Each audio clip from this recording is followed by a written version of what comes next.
네, 해법을 찾는 토론 이슈앤 직설 시작합니다.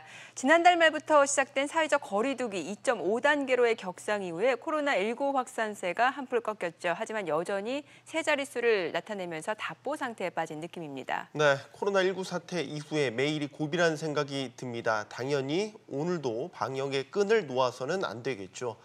그럼 코로나19 상황 고려대 의대 환경의학연구소 박기수 교수와 함께 짚어보겠습니다. 안녕하십니까? 어서 오세요. 네, 안녕하세요. 네, 자 지금 코로나19 신규 확진자 수 감소세가 유지된다면 수도권에서 시행하고 있는 사회적 거리두기 2.5단계 조치를 이제 추가적으로 연장하지 않을 것이다라고 밝혔는데, 지금 통제가 어느 정도 가능하다라고 판단해서일까요? 네, 근데 이제 지금 보니까 예. 말이 원래 이제 주 중반에 했던 거하고 조금씩 이렇게 달라지고 있는 것 같아요. 네. 저기에는 조금 이제 연장을 안 할 것처럼 거의 확언적으로 얘기했는데 어제 그저께 숫자가 계속 이제 좀 더 떨어졌어야 되는데 네. 안 떨어지다 보니까 이게 좀 연장해야 되는 거 고민이다라고 한 것 중에 하나가 우선 이제 숫자가 좀 추세적으로 좀 떨어지면 좋은데 여전히 뭐 안정세이기는 하지만 더 떨어지는 상황도 아니고 지금 오늘 나온 숫자도 보면 176명이어서 네. 어제보다도 오히려 좀 한 20명, 19명 정도 올라 있는 상태거든요. 물론 이제 100명대이기 때문에 9일째 안정세는 맞지만 네. 그런 측면에서 조금 걱정이 되고요. 또 하나는 이제 그 감염 경로 불분명 환자라고 하죠. 예. 어제 그 방역당국에서 밝혔습니다만 그 숫자가 여전히 통상 5% 정도가 돼야 되는데 20%에서 떨어지질 않는 거죠. 그렇다 보니까 여기저기 산발적으로 감염 경로가 불명확한 환자가 계속 이렇게 튀어나오는 상황이 되다 보니까 혹시라도 2.5 특히 이제 수도권에서 2.5단계 유지하던 거를 너무 국민들이 힘드니까 조금 이제 완화시켜 주자고 했을 때 네. 그게 오히려 나중에 숫자가 더 많이 올라가서 국민들의 경제 상황을 다시 잡는 안타깝게 이제 부메랑으로 넘어오는 수가 있기 때문에 그런 점에서 방역당국이 굉장히 지금 고민하는 사안 같아서 원래는 이제 어제까지 마무리되고 네. 조금 이제 완화된 상황이었는데 일단 좀 이제 지켜봐야 되는 상황 같아서 좀 조심스럽긴 합니다. 예. 100명대를 유지하고 있긴 하지만 여전히 살얼음판 위를 걷고 있는 또 듯한 흐름이군요. 전일보다 또 증가된 상황이기도 하고요. 그런 것도 예. 불안한 요소고요. 어제 또 서울 서대문구였죠. 세브란스 병원에서 집단 감염이 발생했습니다. 네. 대형 병원이라서 환자들도 많기 때문에 그렇죠. 걱정이 더 되는 게 사실이거든요. 이 감염 경로가 밝혀졌나요? 아직까지 밝혀지지는 않았고요. 지금 이제 아까 질문하고 연장선상인데 이런 그 대형 의료기관에서 이렇게 발생한다는 것 자체가 방역당국으로서는 굉장히 부담스러운 거죠. 특히 네. 이제 이 세브란스 병원은 아시겠지만 우리나라 특히 이제 서울 시내에서 가장 큰 병원 중에 한 병이군요. 네. 그 환자로만 치면 이제 외래라고 하는데 밖에서 오신 환자분들이 찾는 게 통상 한 1만 명 정도 됩니다. 하루에. 네. 그리고 이제 병원에 입원하신 분이 2,500명 되고 그렇다 보니까 이제 굉장히 걱정이 되고 일단 이제 지금 두 가지로 감염 경로가 이제 첫 번째로는 영양팀이라고 그래서 네. 이제 그 식당이라고 하죠. 쉽게 얘기하면 외부 식당도 있고 내부 식당도 있고 음식물을 이제 공급하는 외부 협력업체청에서 최초의 9일날 첫 확진이 돼서 네. 그때 거기서 이제 감염원이 되지 않았을까 하는 하나의 측면이 있고요. 또 두 번째로는 재활병원에서 추가적으로 환자가 발생을 했습니다. 그래서 영양팀 관련 외부 협력업체에서는 10명 정도 현재 확진이 됐고요. 나머지 이 재활병원에서는 지금 어느 보도에서는 7명 얘기하기도 하고 8명 얘기하기도 하는데 어쨌거나 네. 한 그 정도 수준에서 발견을 했는데 다행인 것은 현재로서는 영양팀에 있는 그 건물과 재활병원 건물이 따로 떨어져 있는 건물이에요. 그래서 통상적으로는 두 개 가치가 연결고리가 있는 건 아니다라고 하는데 이것도 이거는 조사를 해봐야 되는 거고 특히 이제 감염 경로 이 모르는 환자가 많기 때문에 다른 데서 동시에 같이 걸렸는지 네. 연결이 돼서 걸렸는지는 모르고요. 현재로서는 어쨌거나 지금 일시 폐쇄를 하고 전수 검사를 하는 거고요. 제일 중요한 건 병원으로서는 잘 아시겠지만 환자가 있는 곳이죠. 그렇죠, 예. 그래서 다른 감염원과 달리 건강하시지 못한 분들한테 바이러스가 들어갔을 경우에는 각종 합병증이나 이런 게 문제가 되기 때문에 어느 때보다 병원은 더 조심을 해야 되지 않을까 싶습니다. 네, 저희가 이 시간에 이제 독감 백신을 올해는 꼭 맞아야 된다라고 네. 필요성을 누누이 강조해 드렸는데 지금 방역 당국에 따르면 코로나19하고 독감, 중복 감염 사례가 발견됐다고 해요. 이러면은 증상 구분하기도 쉽지 않고 또 혹시 더 치명적이지 않을까라는 걱정도 있거든요. 그 첫 번째로 증상 구분하기가 굉장히 어렵다. 예. 우리나라에서 제일 그 유명하신 감염내과 김우주 교수도 자기도 구분하기 어렵다. 예, 예. 근데 다만 뭐 인터넷 같은 데 보면 해외 사례를 들어서 이렇게 얘기를 합니다. 독감 같은 경우에는 굉장히 열이 심하고 네. 특히 이제 굉장히 그 따가움을 더 많이 느끼고 아, 그리고 빨리 찾아오죠. 왜냐하면 예. 독감은 실제적으로 잠복기가 2, 3일밖에 안 되기 때문에 급작스럽게 오는 반해서 이 코로나 같은 경우에는 열이 바로 나오지는 않고요. 네. 좀 천천히 나오다가 특히 이제 호흡곤란 문제가 아. 많이 발생을 하고 특히 최근에 들어서는 이제 후각, 냄새를 잘 못 맡는 예, 예. 상황이 되는 그런 상황이어서 약간의 어떤 그런 차이는 있고요. 뭐 독감이나 감기는 가장 쉬운 게 이 기침하는 목소리를 달리면 감기 같은 경우는 우리 재치기라고 하죠. 스니징이라고 하죠. 그 재치기 하는 느낌이 많은데 독감은 폐에서 쇳소리 나는 기침.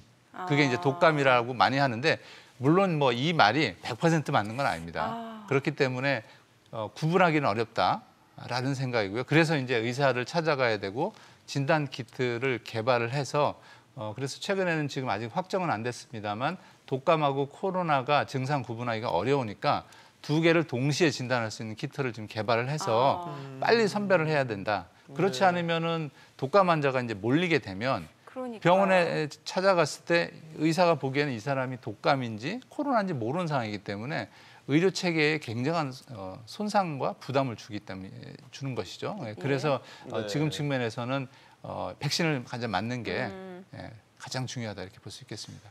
새로운 또 변수가 될 것 같은 수도 있는 그런 불안한 상황. 그리고 아까 참 치명적이라는 예, 질문을 예. 제가 답변을 못했는데 네.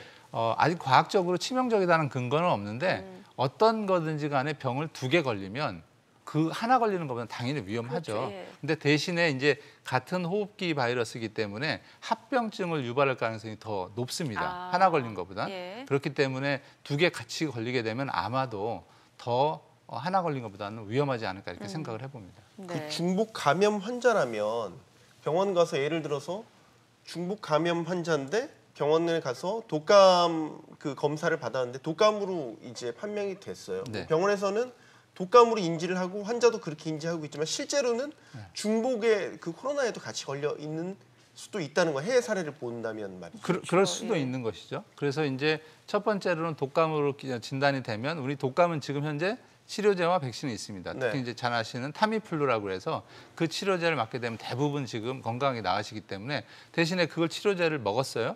그리고 집에서 나았는데도 불구하고 계속 자기 몸이 숨도 가쁘고 냄새도 못 맡겠다. 그러면 이제 이건 코로나인 것이죠. 근데 그 사이에 네. 코로나인지 모르고 또 주변에 감염을 시킬 수도 있는 거잖아요. 그렇습니다. 그렇기 때문에 독감이든 코로나든 모르기 때문에 우리가 이제 독감이라고 걸리면 집에서 무조건 쉬는 게 다른 데 안 가고 그게 코로나를 의심하든 안 하든 그렇게 하는 게 가장 중요한 것이고요. 그다음에 이제 다시 격리를 받거나 이렇게 돼야 되는 것이지 난 독감이네 그래가지고 여기저기 돌아다니면 말씀하신 대로 예. 코로나일 수도 있고 또 사실 독감 옮는 게 좋지가 않기 때문에 그렇죠. 그렇습니다. 그런데 이제 사람 심리상 예. 코로나19가 너무나 이제 기승을 부리다 보니까 상대적으로 독감은 좀 괜찮은 질환인가 이런 이제 심리적인 걸 갖게 돼서 혹시나 이런 중복 그 감염 우려에 대해서 대비를 해야 되지 않을까 하는 생각이 그러게요. 듭니다. 예. 더더욱이 올해는 독감 백신을 꼭 맞아야겠다라는 생각이 듭니다. 그래서 지금 독감 백신을 무료로 접종하는 대상이 물론 확대되긴 했지만 이런 코로나19라는 엄중한 상황을 고려한다면 전 국민에게 독감 백신 무료로 접종 확대해야 되는 것 아니냐 이런 주장도 나오고 있거든요. 의학계에서는 어떻게 보십니까? 예.